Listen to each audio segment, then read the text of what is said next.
نبی اللہ وعلی آلک واصحابک یا نور اللہ۔ درود پاک کی فضیلت پر مشتمل ایک بڑی کمال کی حدیث پاک ہے۔ فرمان آخری نبی رسول ہاشمی صلی اللہ تعالی علیہ وآلہ وسلم قیامت کے روز اللہ پاک کے عرش کے سوا کوئی سایہ نہ ہوگا۔ تین شخص اللہ پاک کے عرش کے سائے میں ہوں گے۔ ذرا غور کیجئے کہ جب سورج ایک میل پر ہوگا، زمین تانبے کی ہوگی، گرمی سے برا حال ہوگا۔ آج کل پاکستان میں جو لوگ رہتے ہیں گرمیوں کے دن ہوں، اس گرمی میں 5-10 منٹ کوئی بغیر سائے کے کھڑا کر دے تو پنجابی میں کہتے ہیں لگ پتا جاتا تھا کہ جناب یہ 10 منٹ کیسے گزرتے ہیں، پسینے سے جو حال ہو جاتا تھا۔ تو وہ 5-10 منٹ نہیں، 50,000 سال کا دن ہوگا اور سورج ایک میل پر ہوگا اور کوئی سایہ نہیں ہوگا۔ آپ سوچیں کیسے وہ وقت گزرے گا، مگر ہاں ایک سایہ ہوگا اور وہ سایہ ہوگا اللہ کے عرش کا سایہ ہوگا۔ کئی خوش نصیب ایسے ہوں گے جن کو رب عز و جل کے عرش کا سایہ نصیب ہو جائے گا۔ اب اس حدیث پاک میں اللہ کے حبیب علیہ الصلوۃ والسلام فرماتے ہیں کہ 3 شخص اللہ پاک کے عرش کے سائے میں ہوں گے۔ نمبر 1 وہ شخص جو میرے امتی کی پریشانی کو دور کرے، یعنی پہلا وہ ہوگا جو میرے کسی امتی کی پریشانی کو دور کرے۔ نمبر 2 میری سنت کو زندہ کرنے والا، اور نمبر 3 مجھ پر کثرت سے درود شریف پڑھنے والا۔ تو اب کتنی کمال کی حدیث ہے کہ اللہ کے عرش کا سایہ 3 قسم کے لوگوں کو ملے گا۔ اب پہلی وہ جو کیٹیگری ہے کہ میں اس میں ہوں آپ اس میں ہیں، غور کر لیتے ہیں۔ پہلی کیٹیگری کیا ہے کہ جو میرے کسی امتی کی پریشانی کو دور کرے۔ کتنی خوش نصیب ہے وہ لوگ جو لوگوں کی پریشانیاں دور کرتے ہیں۔ اپنی لائف ایسی بناؤ کہ ہماری وجہ سے کسی کی مشکل آسان ہو۔ کچھ لوگ وہ ہوتے ہیں جو مشکل آسان تو نہیں کرتے بلکہ مشکل پیدا کرتے ہیں۔ کچھ پرابلم سالور ہوتے ہیں، کچھ پرابلم کریٹر ہوتے ہیں۔ غور کریں میں کس کیٹیگری میں ہوں۔ میری وجہ سے لوگوں کی مشکلیں آسان ہوتی ہیں، تکلیفیں راحتوں میں بدلتی ہیں، یا میرے پاس جو آتا ہے وہ نئے ٹینشن میں مبتلا ہو جاتا ہے۔ کچھ لوگوں کا کام یہی ہوتا ہے، ڈرانا، دھمکانا، روب جمانا، ہر معاملے میں اعتراض کرنا، ہر معاملے میں ٹانگ اڑانا، مشکل کر دینا، اس کی چلتی گاڑی کو روک دینا، اس کی ترقی میں ٹانگ کھینچ لینا۔ آپ سوچیں کہ جو مسلمان کی تکلیف دور کرے اسے اللہ کے عرش کا سایہ ملے گا، جو تکلیف پیدا کرے اس کا کیا حال ہوگا۔ تو اپنی لائف ایسی بنا لو کہ میری وجہ سے لوگوں کو راحتیں ملیں، آسانیاں ملیں، مشکلیں آسان ہوں، کیونکہ مجھے اللہ کے عرش کا سایہ چاہیے۔ دوسرا کون ہوگا؟ اللہ کے نبی علیہ الصلوۃ والسلام فرماتے ہیں میری سنت کو زندہ کرنے والا۔ اے دعوت اسلامی والوں تمہیں مبارک ہو، ماشاءاللہ۔ اللہ اس مدنی ماحول کو، اس نیک ماحول کو سلامت رکھے۔ اللہ میرے پیر و مرشد کو سلامت رکھے۔ کیا عظیم شخصیت ہیں آج کے ایسے دور میں جب لوگ سنتوں سے دور بھاگ رہے ہیں۔ الحمدللہ لاکھوں کروڑوں عاشقان رسول کو سنتوں کا پابند بنا دیا۔ سنت کو زندہ کرنے والا وہ ہوگا جس کو قیامت کے دن اللہ کے عرش کا سایہ ملے گا۔ اس سے یہ بھی اندازہ ہو رہا ہے کہ اللہ کو نبی پاک علیہ الصلوۃ والسلام کی سنت پر عمل کرنا کتنا پیارا ہے۔ اپنے عرش کا سایہ کسے عطا فرمائے گا؟ جو سنت کو زندہ کرنے والا ہے۔ آج کل لوگ مذاق اڑاتے ہیں، ارے بھائی کوئی بات نہیں، سنتی ہے نا، چھوڑ دو۔ نہیں جناب، سنت کیسے چھوڑ دیں؟ عاشق رسول کے لیے تو یہی بات کافی ہے کہ میرے نبی کا طریقہ ہے، اور سنت پر عمل کیا ہے؟ اللہ کے حبیب علیہ الصلوۃ والسلام فرماتے ہیں من احب سنتی فقط احبنی، جس نے میری سنت سے محبت کی وہ ایسا ہے جیسا اس نے مجھ سے محبت کی۔ ومن احبنی کان معی فی الجنہ، آقا فرماتے ہیں جس نے مجھ سے محبت کی وہ میرے ساتھ جنت میں ہوگا۔ تو سنت پر عمل کرنا تو جنت میں جانے والا کام ہے، جنت کا راستہ ہے یہ۔ تو اے اس دعوت اسلامی سے وابستہ اسلامی بھائیوں، اسلامی بہنوں، بلکہ جو مدنی چینل کے ناظرین بھی ہیں، آپ کو کبھی کبھی ہو سکتا ہے خیال آتا ہو یا کوئی وسوسہ ڈالے کہ یار جب دیکھو دعوت اسلامی والے سنتوں کی بات کرتے ہیں، سنتوں بھرا اجتماع، سنتوں بھرا مدنی ماحول ہے، سنتوں بھری باتیں کرتے ہیں، بار بار سنتیں کیوں بتاتے ہیں؟ ارے سنت پر عمل نہیں کریں گے تو کس پر عمل کریں گے؟ جس حبیب علیہ الصلوۃ والسلام کو ہمارے لیے رول ماڈل قرآن بتا رہا ہے، ان کو کیوں نہیں فالو کریں گے؟ اور آپ دیکھیں کتنی کمال کی ریوارڈ اور انعام کتنا بڑا ہے کہ جو سنت کو زندہ کرنے والا ہوگا، جب اللہ کے عرش کے سوا کوئی اور سایہ نہ ہوگا، اس خوش نصیب کو قیامت کے دن اللہ کے عرش کا سایہ نصیب ہو جائے گا۔ دو باتیں ہو گئی، زندگی آسان کر کے گزارنی ہے، لوگوں کے لیے آسانیاں پیدا کرنی ہے۔ دوسری بات سنتوں پر عمل کرنا ہے۔ سنتوں کو زندہ کرنے کا مطلب کیا ہوا کہ وہ سنتیں جو لوگ عمل نہیں کرتے، امامہ شریف آج سے 40-50 سال پہلے اتنی بڑی تعداد میں لوگ نہیں پہنتے تھے۔ دعوت اسلامی کی برکت سے دیکھیں آپ، آج ہزاروں لاکھوں لوگوں کے سروں پر امامہ ہے۔ چہرے پر داڑھی، بہت پہلے ہم دیکھتے تھے مسجد کا امام داڑھی رکھتا تھا، داڑھی رکھنے پر مذاق اڑایا جاتا تھا۔ اب الحمدللہ وہ دور آ گیا کہ نوجوان لاکھوں کی تعداد میں، کروڑوں کی تعداد میں اب داڑیاں رکھ رہے ہیں۔ تو یہ دعوت اسلامی کا خاصہ ہے کہ سنتیں زندہ کی جا رہی ہیں، تو آپ بھی سنتوں کو زندہ کرنے والے اس نیکی کے کاروان میں شامل ہو جائیں۔ تیسرا وہ شخص کون ہوگا جس کو اللہ کے عرش کا سایہ نصیب ہوگا کہ نبی پاک علیہ الصلوۃ والسلام فرماتے ہیں مجھ پر کثرت سے درود شریف پڑھنے والا۔ تو اپنی زندگی میں درود پاک کو شامل کر لیجئے، چلتے پھرتے اٹھتے بیٹھتے کثرت کے ساتھ درود پاک پڑھتے رہا کریں۔ اللہ مجھے بھی اور آپ کو بھی کثرت سے درود پاک پڑھنے کی توفیق عطا فرمائے۔ شاعر لکھتے ہیں نا، بے عدد اور بے عدد تسلیم، بے عدد اور بے عدد تسلیم، بے شمار اور بے شمار درود، بیٹھتے اٹھتے جاگتے سوتے ہو الہی میرا شعار درود۔ اللہ ہم سب کو کثرت سے درود پاک پڑھنے کی توفیق عطا فرمائے۔ مل کر بآواز بلند ایک بار پھر درود پاک پڑھ لیں، صلو علی الحبیب صلی اللہ تعالی علی محمد صلی اللہ علیہ وسلم۔ آج ایسی شخصیت کا ذکر کروں گا کہ جب میں ان کا نام آپ کے سامنے لوں گا، جب ان کا ذکر کروں گا تو مجھے بہت امید ہے کہ آپ کے دلوں میں بڑی خوشی داخل ہوگی، چہرے پہ مسکراہٹ آ جائے گی، کیونکہ ان سب سے ہمیں پیار بڑا ہے۔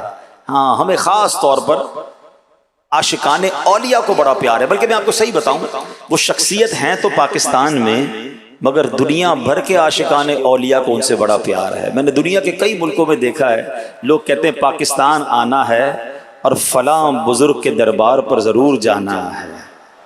پہلے میں ان کا ایک واقعہ سناتا ہوں پھر نام بتاتا ہوں۔ سبحان اللہ، یہ جو شخصیت ہیں، یہ جب پاکستان تشریف لائے تو یہاں آ کر انہوں نے سب سے پہلا پتہ ہے کیا کام کیا؟ انہوں نے سب سے پہلے ایک مسجد کی تعمیر کی۔ اور سبحان اللہ، یہ اللہ والوں کا انداز ہے کہ وہ اپنے گھر کی کم اور اللہ کے گھر کی فکر زیادہ کیا کرتے ہیں۔ خود رہنے کے لیے مکان ہو یا نہ ہو، اللہ پاک کی عبادت کے لیے مسجد کے انتظام کی کوشش ضرور کرتے ہیں۔ سبحان اللہ، یہی عمل سرکار دو عالم مکی مدنی مصطفیٰ صلی اللہ تعالیٰ علیہ وسلم نے بھی تو کیا تھا نا۔ جب مدینہ منورہ میرے آقا پہنچے، ہجرت کر کے مدینے پہنچ کر سرکار دو عالم صلی اللہ تعالیٰ علیہ وسلم نے جو سب سے پہلا کام کیا وہ کیا کیا تھا؟ وہ مسجد کی تعمیر کی تھی۔ اور وہ مسجد کیسی شاندار مسجد ہے کہ وہ اسلام کی سب سے پہلی مسجد ہے۔ قرآن کہتا ہے یہ وہ مسجد ہے جس کی بنیاد ہی تقویٰ پہ رکھی گئی ہے۔ اس مسجد کی تعمیر میں صرف صحابہ کرام نے حصہ نہیں لیا، خود نبی پاک علیہ الصلوۃ والسلام اپنے صحابہ کے ساتھ پتھر اٹھا اٹھا کر اس مسجد کی تعمیر میں حصہ ملاتے رہے۔ اور سبحان اللہ، اس مسجد کا نام کیا ہے؟ اس مسجد کا نام مسجد قباء ہے۔ اللہ مجھے اور آپ کو بار بار مدینہ منورہ میں اس مبارک مسجد کی حاضری نصیب فرمائے جس کی تعمیر سرکار دو عالم صلی اللہ تعالیٰ علیہ وسلم نے اپنے مبارک ہاتھوں سے کی۔ اور سنیے، میرے آقا فرماتے ہیں صلی اللہ تعالیٰ علیہ وسلم، اس مسجد کی ایک فضیلت یہ بھی ہے، حدیث کا مضمون ہے کہ جو اس مسجد میں 2 رکعت نماز ادا کرے اسے عمرے کا ثواب ادا کیا جاتا ہے۔ آئے ہائے، کیسی مسجد ہے، سبحان اللہ۔ اچھا، میں جس شخصیت کی بات کر رہا ہوں وہ جب پاکستان پہنچے، اسی سنت پر گویا عمل کیا، نبی پاک کے طریقے پر عمل کیا کہ فرسٹ آف آل انہوں نے مسجد کی تعمیر کی۔ اچھا، مسجد کی تعمیر میں بھی انہوں نے ایسا نہیں کیا مزدوروں کو کہا مسجد بنا دو، خود بھی مزدور بن گئے، خود بھی مسجد کی تعمیر میں حصہ ملانے لگے۔ بہت بڑے اللہ کے ولی، بہت بڑا ان کا نام ہے، مگر اللہ کا گھر ہے نا، اللہ کے گھر کی خدمت کرنی ہے، وہ اپنے ہاتھ سے تعمیر کرتے رہے۔ اچھا جب مسجد کی تعمیر ہو گئی تو کچھ لوگوں کو یہ خیال گزرا کہ مسجد کا قبلہ کا جو ڈائریکشن ہے نا وہ درست نہیں ہے، قبلہ رخ درست نہیں ہے۔ آج کل تو کمپاس آ گئے ہیں، آج کل تو ماشاءاللہ دعوت اسلامی کا پورا ایک شعبہ بھی ہے، چلیں لگے ہاتھوں میں تعارف بھی کروا دوں اور آفر بھی کر دیتا ہوں کہ دعوت اسلامی کا جو ماشاءاللہ ہمارا جو علم توقیت کا ڈپارٹمنٹ ہے یہ سروس بھی دیتا ہے کہ اگر آپ کے علاقے میں کوئی مسجد بن رہی ہے اور آپ پراپر قبلہ ڈائریکشن معلوم کرنا چاہتے ہیں تو ہمارے اس ڈپارٹمنٹ کے اسلامی بھائی آپ کو ہیلپ کرتے ہیں، مدد کرتے ہیں، بتاتے ہیں کہ صحیح قبلہ رخ کیا ہے۔ تو بہرحال اس زمانے میں تو کمپاس وغیرہ نہیں تھے، ایسے آلات نہیں تھے، تو لوگوں کو شک ہوا کہ اس مسجد کی تعمیر ٹھیک نہیں ہوئی ہے، قبلہ رخ درست نہیں ہے۔ سبحان اللہ، وہ اللہ کے ولی تھے، مسجد تو تعمیر ہو گئی۔ اب انہوں نے کیا کیا، خود امام مسجد بھی تھے، آپ نے کیا کیا، بہت سارے شہر کے علماء کو جمع کیا۔ مسجد کی افتتاح کا وقت تھا، پہلی نماز کا وقت تھا، آپ نے سب کو نماز میں صفوں میں کھڑا کیا، خود امامت فرمائی، اور سبحان اللہ سلام پھیرنے کے بعد وہ کہتے ہیں کہ کعبہ شریف کس سمت ہے۔ یہ کہنا تھا کہ مسجد اور کعبہ شریف کے درمیان جتنے پردے تھے وہ سب دور ہو گئے اور مسجد کے اندر بیٹھ کر سب لوگوں نے محراب کے اندر کعبے کی زیارت کر لی۔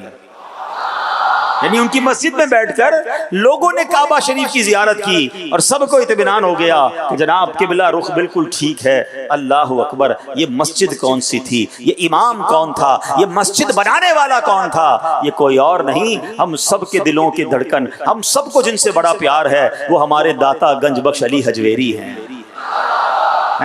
کیا خوبصورت شعر، خواجہ معین الدین چشتی اجمیری ہیں، اجمیر سے آ کر جب حاضری دیتے ہیں، ارے ولی پہچانتا ہے ولی کون ہوتا ہے، ان کا مرتبہ کیا ہے۔ اتنی بڑی شخصیت خواجہ خواجگان ہیں، 90 لاکھ غیر مسلموں کو مسلمان کرنے والے ہیں، مگر جب وہ داتا حضور کے پاس آتے ہیں اور 40 دن یہاں گزارتے ہیں، ان کا مرتبہ دیکھتے ہیں تو پھر کیا لکھتے ہیں، گنج بخش فیض عالم مظہر نور خدا، گنج بخش فیض عالم مظہر نور خدا، ناکسارا پیر کامل کاملا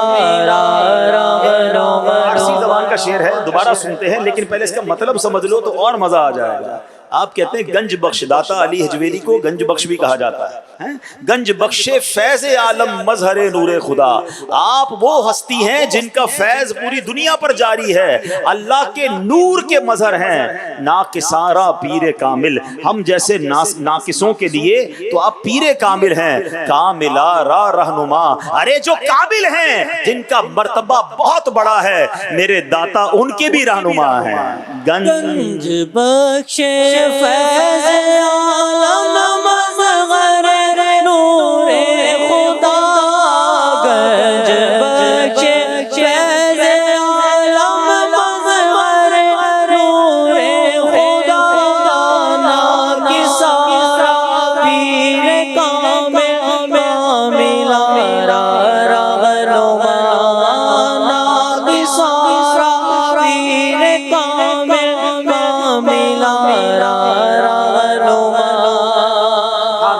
کاملا آج ہو سکتا ہے کسی کے ذہن میں سوال آئے کہ جناب آج داتا حضور کا ذکر کیوں ہو رہا ہے؟ ویسے تو داتا حضور اللہ والوں کا جب بھی ذکر ہو رحمتیں نازل ہوتی ہیں، مگر یاد رہے کہ داتا حضور کا عرس جو ہے سبحان اللہ 20 صفر المظفر کو ہوتا ہے۔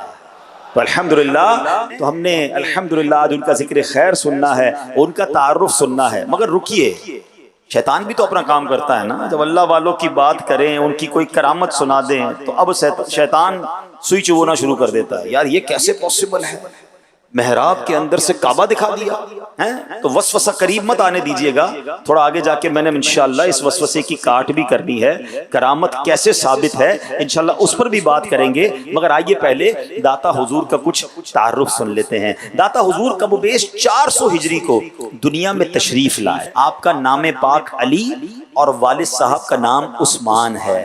داتا حضور افغانستان کے علاقے غزنی کے رہنے والے ہیں، غزنی کا ایک محلہ ہے حجویر، داتا حضور اسی محلے سے نسبت رکھتے ہیں، اسی لیے حجویری کہلائے۔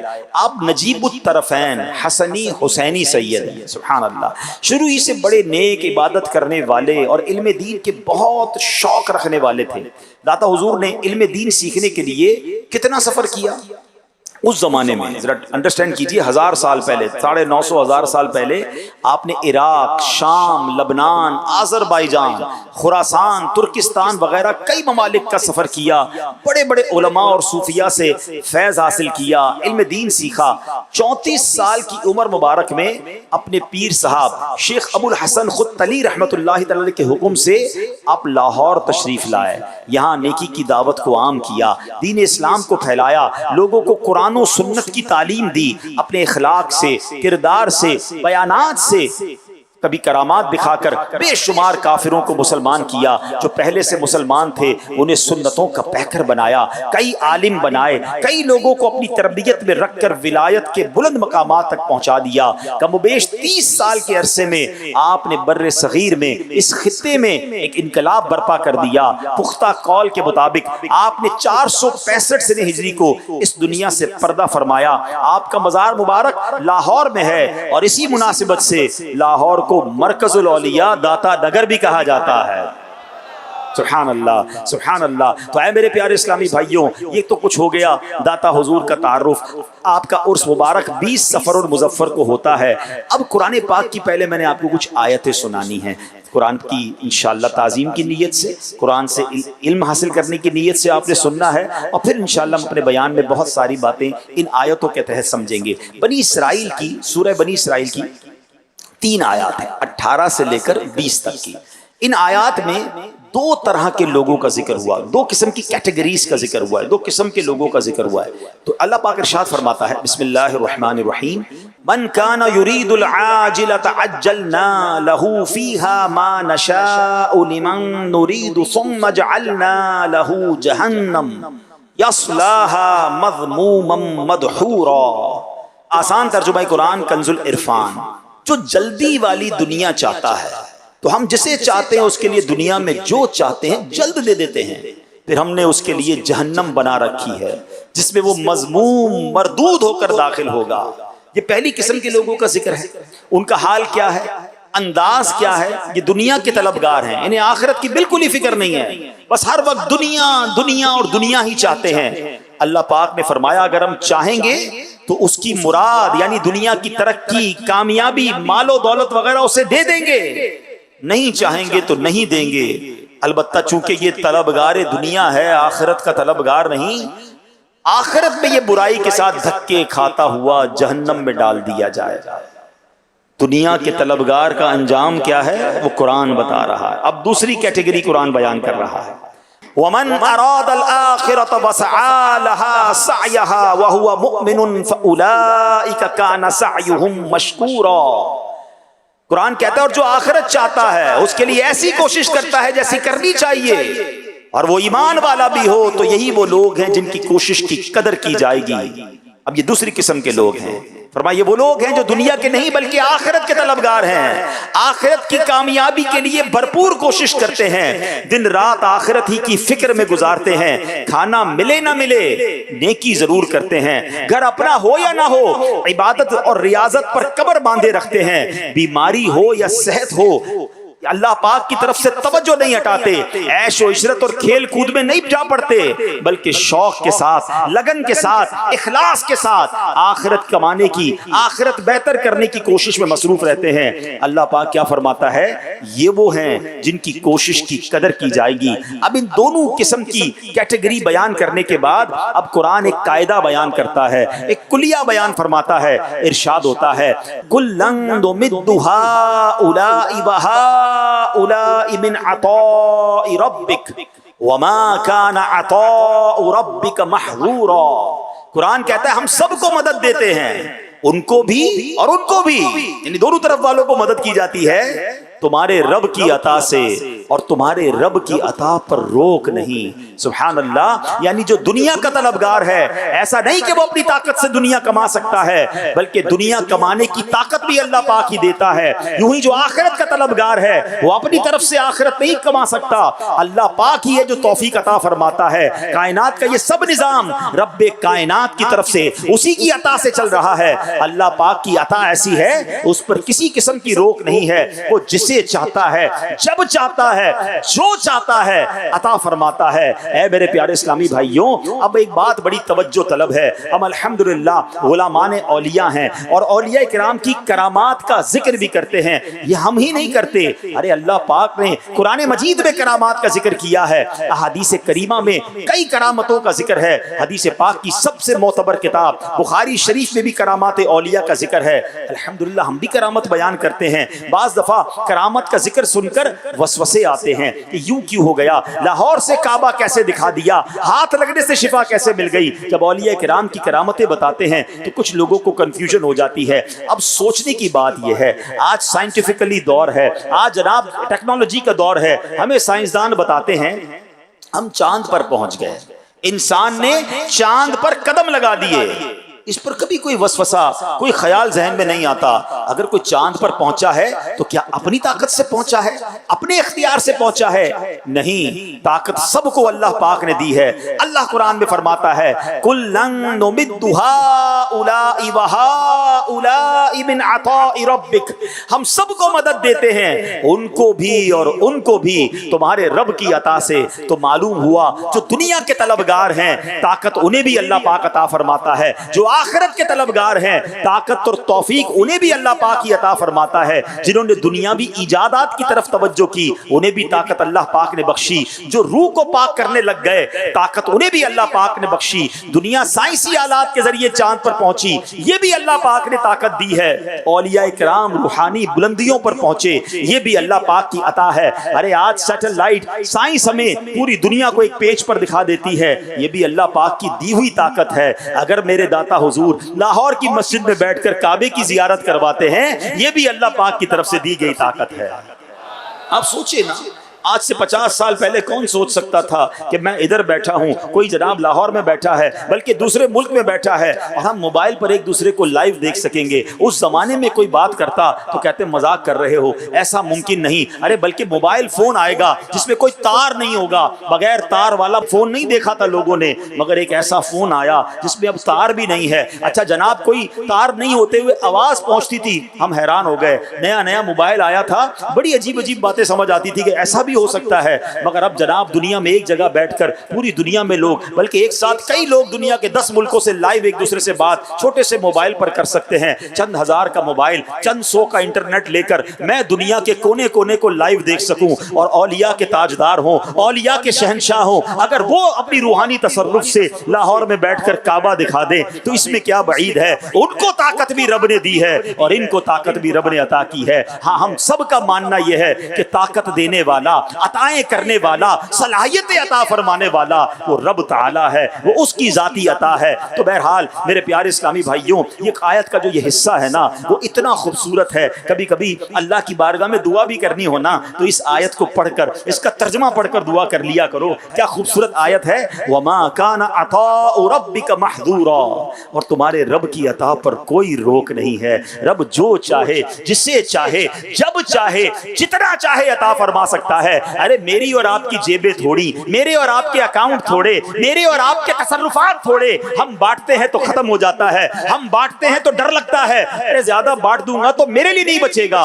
میرے رب کے خزانے بھرے ہوئے ہیں، جب سے کائنات بنی ہے وہ بانٹے جا رہا ہے، اس کے خزانوں میں کوئی کمی نہیں، اور خود رب قرآن میں فرماتا ہے تیرے رب کی عطا پر کوئی روک نہیں۔ ارے مانگو نا اس سے، کسی بھی مشکل میں ہو، پریشانی میں ہو، بیماری میں ہو، روزگار کا مسئلہ ہے، قرضے کا مسئلہ ہے، آپ کو لگتا ہے حل نہیں ہو سکتا، رب خود قرآن میں فرما رہا ہے کہ تیرے رب کی عطا پر کوئی روک نہیں ہے۔ اللہ سے عرض کرے مولا جب تیری عطا پر روک نہیں ہے تو اے اللہ مجھ پر بھی رحمت کی بارش برسا دے، میری مشکلیں بھی آسان فرما دے، میری جھولی کو بھی بھر دے، اے اللہ میری مشکلیں آسان کر دے۔ وہ بڑا کریم ہے، بڑے بریلی کے تاجدار امام عشق و محبت کتنی پیاری بات اپنے شعر میں لکھتے ہیں نا، برستا نہیں دیکھ کر ابر رحمت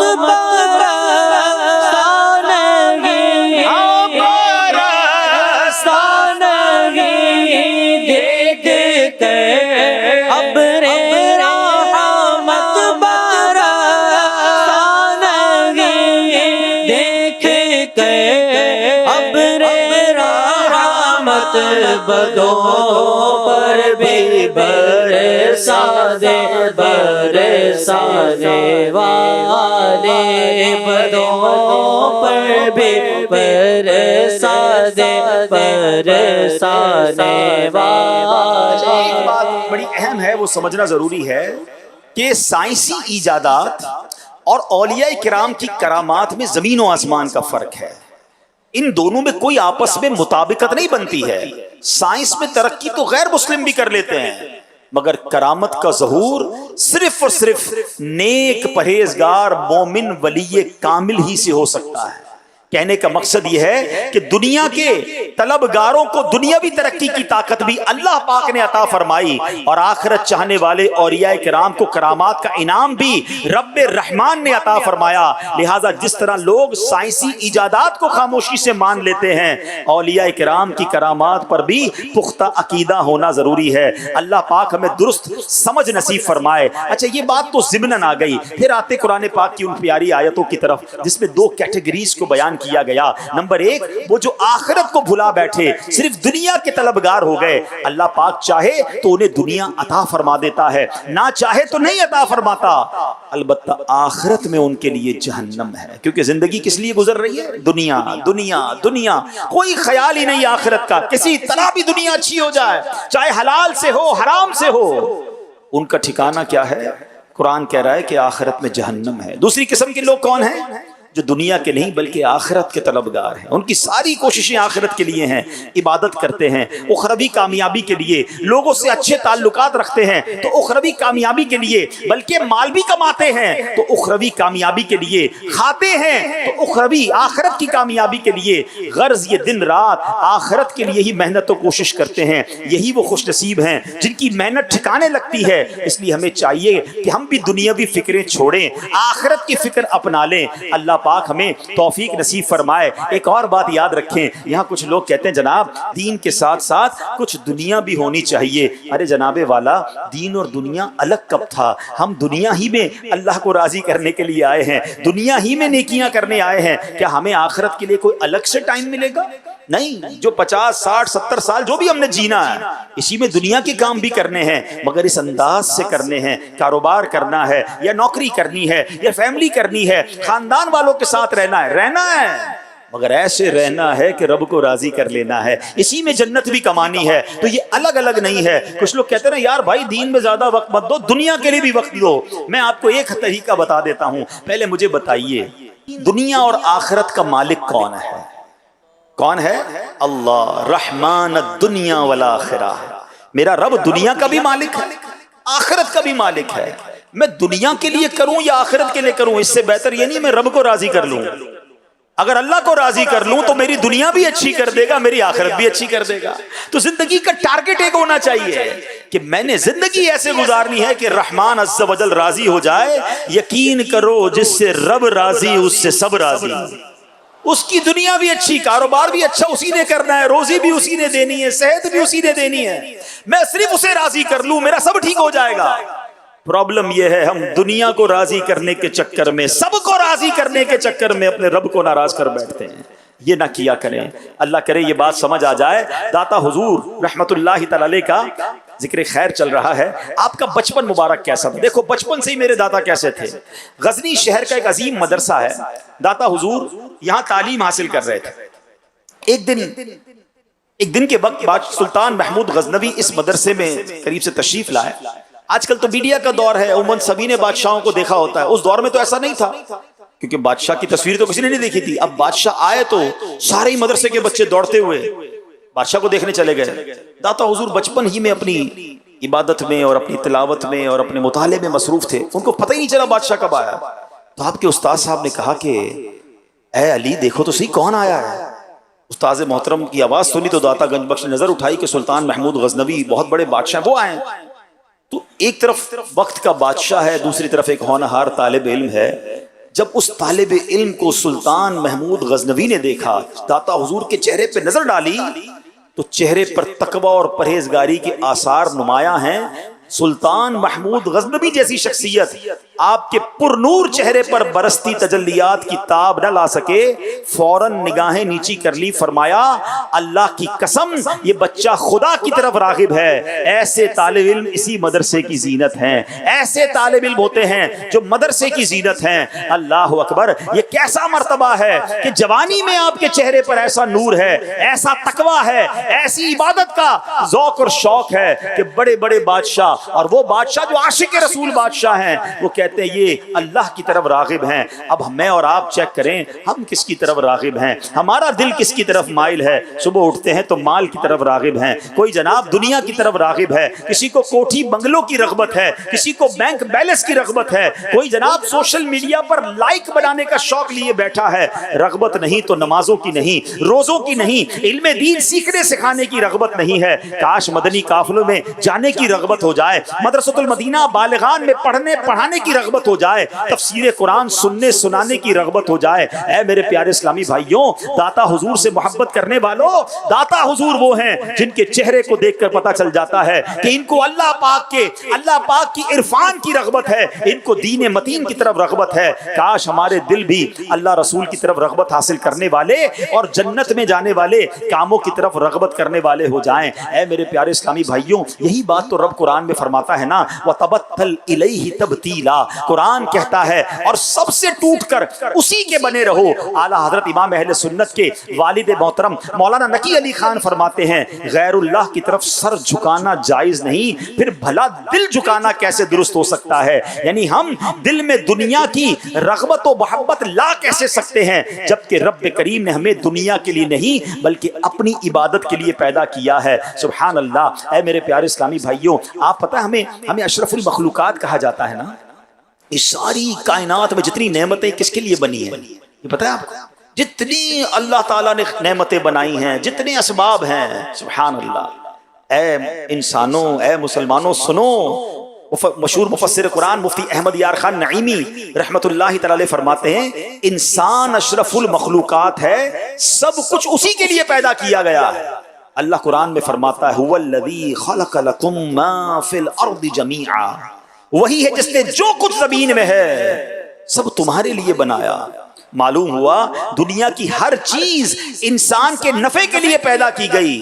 اب سوال یہ، انسان بھی کسی چیز کے لیے بنایا گیا ہے؟ یہ ساری چیزیں تو ہمارے لیے بنائی گئی ہیں، ہمارے نفع کے لیے بنائی گئی ہیں. ہمیں کس لیے بنایا گیا؟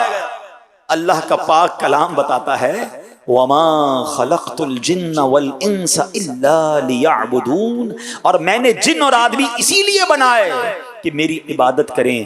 گویا فرمایا گیا اے انسان سب کچھ تیرے لیے اور تم ہمارے لیے، مخلوق تمہارے لیے اور تم خالق کے لیے. ہمیں کس لیے بنایا گیا؟ خالق عز و جل کی عبادت کرنے کے لیے. شاعر لکھتے ہیں نا، جانور پیدا کیے ہیں تیری وفا کے واسطے، جانور پیدا کیے ہیں تیری وفا کے واسطے، چاند سورج اور ستاروں کو ضیاء کے واسطے، کھیتیاں سرسبز ہیں تیری غذا کے واسطے، یہ جہاں تیرے لیے ہے اور تو خدا کے واسطے. ہمیں بنایا اللہ کے لیے، اس کی عبادت کے لیے، مگر ہم پڑ گئے دنیا میں، ہم پڑ گئے دنیا کے جھمیلوں میں. ہمیں فکر ہی نہیں ہے کہ رب راضی ہے کہ نہیں. ارے جس لیے بنایا عبادت کے لیے گیا، اور ہماری نمازیں قضا ہو رہی ہیں، ہماری عبادتوں سے دوری ہو رہی ہے، ہم گناہوں میں پڑتے چلے جا رہے ہیں. جس رب نے ساری کائنات ہمارے لیے بنائی، ہم اسی رب کو ناراض کر رہے ہیں. نہیں میرے پیارے اسلامی بھائی، تو کہتے ہیں نا بڑوں کی بڑی بات ہے. داتا حضور سے محبت تو بہت کرتے ہیں، کبھی داتا حضور کے کچھ فرامین بھی سنیں. آپ کو صرف ایک فرمان سناتا ہوں. اللہ اکبر. یقین کریں، کہتے ہیں کوزے، دریا کو کوزے میں بند کر دینا. میرے داتا حضور کا ایک جملہ سنیں، اور صرف یہ ایک جملہ ہی اگر میں اور آج آپ یاد کر لیں اور عمل کرنا شروع کر دینا، سبحان اللہ، کمال ہو جائے گا. داتا حضور فرماتے ہیں من نظر الی الخلق ہلک، جس نے مخلوق کی طرف نظر کی وہ ہلاک ہو گیا. ومن رجع الی الحق ملکا، اور جس نے حق کی طرف رجوع کیا وہ مالک ہو گیا. کتنی کمال کی بات ہے. مخلوق کی طرف نظر کرو گے ہلاک ہو جاؤ گے, خالق کی طرف نظر کرو گے اس کی طرف رجوع کرو گے مالک ہو جاؤ گے. اللہ تمہیں عطاؤں سے نواز دے گا. وہی والی بات ہے, ہم مخلوق کو راضی کرنے کے لیے خالق کو ناراض کر رہے ہیں, ہم مخلوق کو خوش کرنے کے لیے رب کو ناراض کر رہے ہیں. اللہ کی قسم اگر رب کو راضی کر لیں اللہ بندوں کو بھی راضی کر دے گا. بڑی خوبصورت مجھے حدیث پاک یاد آئی, روایت کا مضمون ہے. کچھ لوگ وہ ہوتے ہیں, ذرا غور سے سنیے گا, بہت سارے معاملات ہمارے اس میں آ جائیں گے. کچھ لوگ وہ ہوتے ہیں جو مخلوق کو راضی کرنے کے لیے رب کو ناراض کر بیٹھتے ہیں, اور ایک وقت آتا ہے مخلوق بھی ان سے ناراض ہو جاتی ہے. اب آج کے دور میں ذرا اس کو دیکھیں, کئی ایسے لوگ ہیں جو بڑے حرام کام کرتے ہیں, ناچ گانے الٹے سیدھے. آج کل یہ سوشل میڈیا پر پتہ نہیں کیا کیا ہو رہا ہے. کیوں؟ لوگ راضی ہو جائیں, لائکس مل جائیں, فالوور مل جائیں. کچھ لوگ اپنے بچوں کو خوش کرنے کے لیے, فیملی کو خوش کرنے کے لیے حرام کما رہے ہوتے ہیں. فرمایا مخلوق کو راضی کرنے کے لیے اللہ کو ناراض کیا, ایک وقت آتا ہے مخلوق بھی ناراض ہو جاتی ہے. یہ جتنے حرام کام کر کے شہرت پانے والے آج کہاں ہیں؟ کون ان کو یاد کرتا ہے؟ ان کے مرتے وقت ہم سنتے جنازے میں بھی لوگ نہیں ہوتے, فاتحہ بھی کوئی نہیں پڑھتا, کچھ سالوں بعد نام لینے والا کوئی نہیں ہوتا. اور آگے اس حدیث کا مضمون ہے, کچھ لوگ اللہ کو راضی کرتے ہیں تو مخلوق ان سے ناراض ہو جاتی ہے. ہوتا ہے نا آج کے دور میں, نماز پڑھیں, دین کا کام کریں, کچھ لوگ باتیں سناتے ہیں, کچھ لوگ دل توڑتے ہیں. ہماری اور آپ کی کیا اوقات ہے؟ خواجہ خواجگان خواجہ غریب نواز کی بات کرو, ہندوستان آئے پورا ہندوستان مخالف ہو گیا. بیٹھنے نہیں دیتے تھے, پانی نہیں پینے دیتے تھے, کہتے کھڑے ہو جائیں ہمارے اونٹ بیٹھنے کی جگہ ہے. مگر خواجہ صاحب کی فوکس کیا تھا؟ اللہ کو راضی کرنا. مخلوق ناراض ہو گئی. روایت کیا ہے؟ کچھ لوگ اللہ کو راضی کرتے ہیں تو مخلوق ان سے ناراض ہو جاتی ہے, مگر ایک وقت آتا ہے اللہ مخلوق کو بھی ان سے راضی کر دیتا ہے. بتاؤ نا, آج خواجہ ہمارے دلوں میں بستے ہیں, داتا ہمارے دلوں میں بستے ہیں. اس وقت لوگ مخالف تھے, مگر آج دنیا کا کون سا کونا ہے جہاں میرے خواجہ اور داتا کا نام لینے والے, غوث اعظم کا نام لینے والے, امام حسین کا نام لینے والے نہیں ہیں. ارے یزید ناراض ہو گئے تھے, یزیدی مخالف ہو گئے تھے, امام حسین نے رب کو راضی کیا. آج یزیدیوں کا نام لینے والا کوئی نہیں, میرے امام حسین ہر مسلمان کے دل میں بستے ہیں.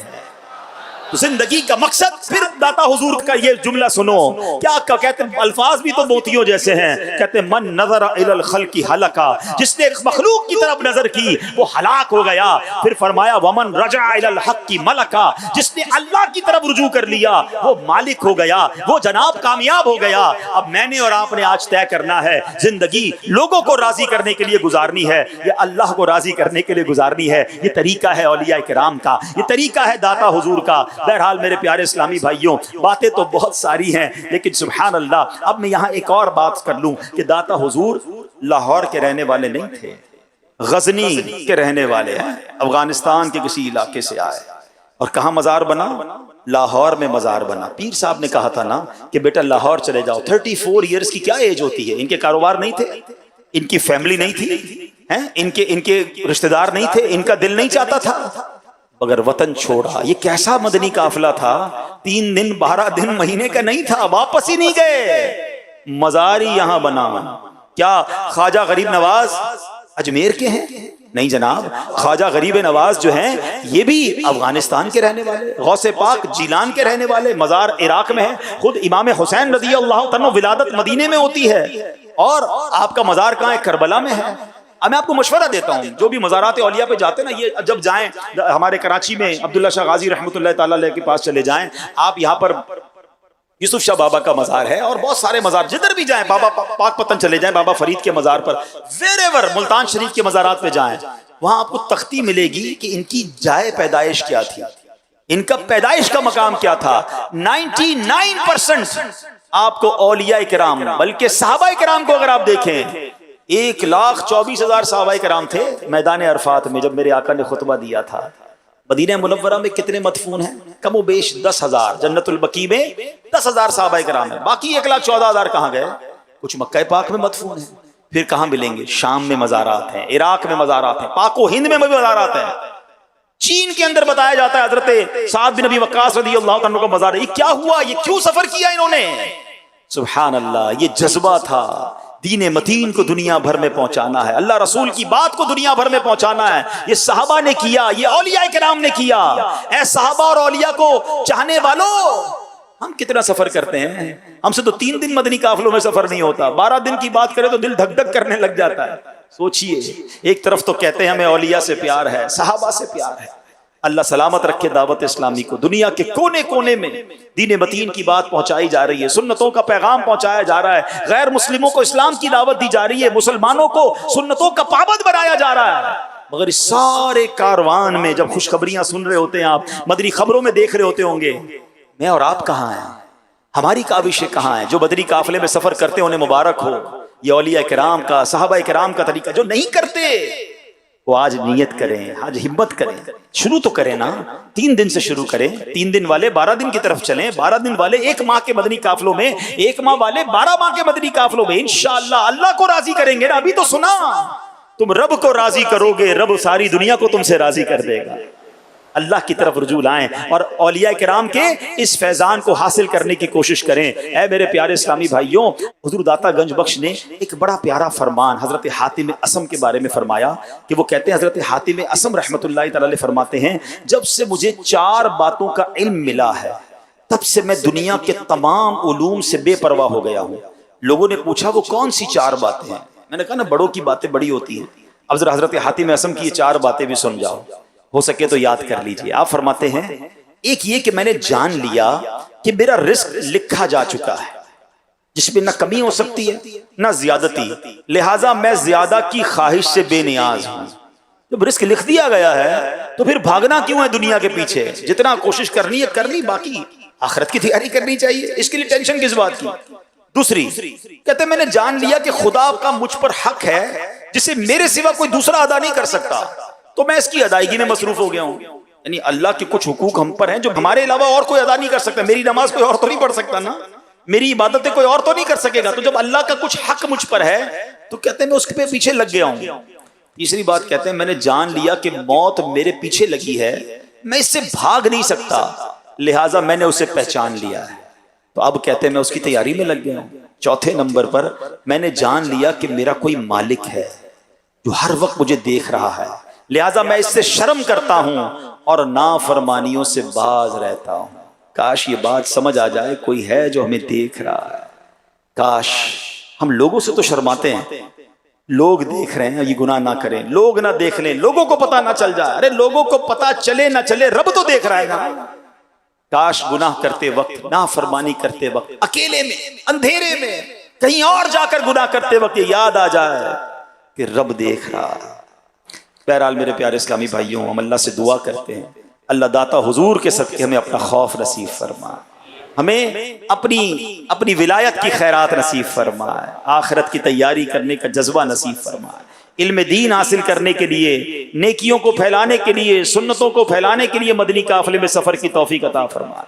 اور داتا حضور کی تو کیا ہی شان ہے، بہت سارے کرامات اور بہت سارے فضائل ہیں۔ میرے پیر و مرشد فرماتے ہیں، جس کو مدینے جانا ہو، جس کو مدینے جانا ہو، وہ داتا حضور کی بارگاہ میں جا کر رب سے دعا کرے، وہاں سے مدینے کا ٹکٹ مل جاتا ہے۔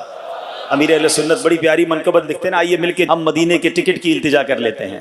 ہو مدینے کا ٹکٹ مجھ کو عطا داتا پیا، ہو مدینے کا ٹکٹ مجھ کو عطا داتا پیا، آپ کو خواجہ پیا واسطہ داتا پیا، آپ کو خواجہ پیا واسطہ داتا پیا، دونوں دو مرضی تمہاری، تم مدینے کا ٹکٹ، دونوں دو مرضی تمہاری، تم مدینے کا ٹکٹ، میں پکارے جاؤں گا، میں پکارے جاؤں گا، داتا پیا، داتا پیا، ہو کرم داتا پیا، داتا پیا، داتا پیا، گنج بخش فیض عالم مظہر نور خدا نا کی سارا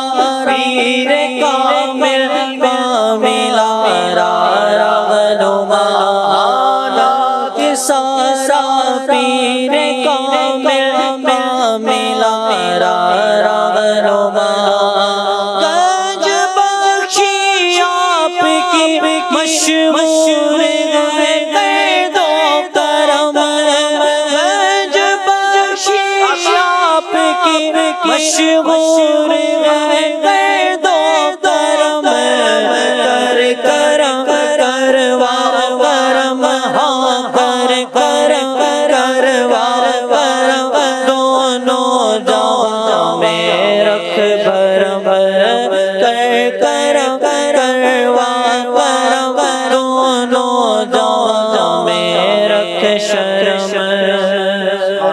سبحان اللہ آمین بجاہ النبی الامین صلی اللہ تعالی علیہ وسلم صلو علی الحبیب الحمدللہ رب العالمین والصلاة والسلام علی خاتم النبیین یا ارحم الراحمین یا ارحم الراحمین یا ارحم الراحمین یا ربنا یا ربنا یا ربنا یا ربنا یا ربنا یا اللہ یا رحمان یا رحیم یا اللہ یا رحمان یا رحیم یا اللہ یا رحمان یا رحیم اللہم ربنا آتنا فی الدنیا حسنة وفی الآخرة حسنة وقنا عذاب النار وقنا عذاب القبر وقنا عذاب الحشر وقنا حساب المیزان اللہم اعنی علی ذکرک وشکرک وحسن عبادتک یا مقلب القلوب ثبت قلوبنا على دینک یا مصرف القلوب صرف قلوبنا على طاعتك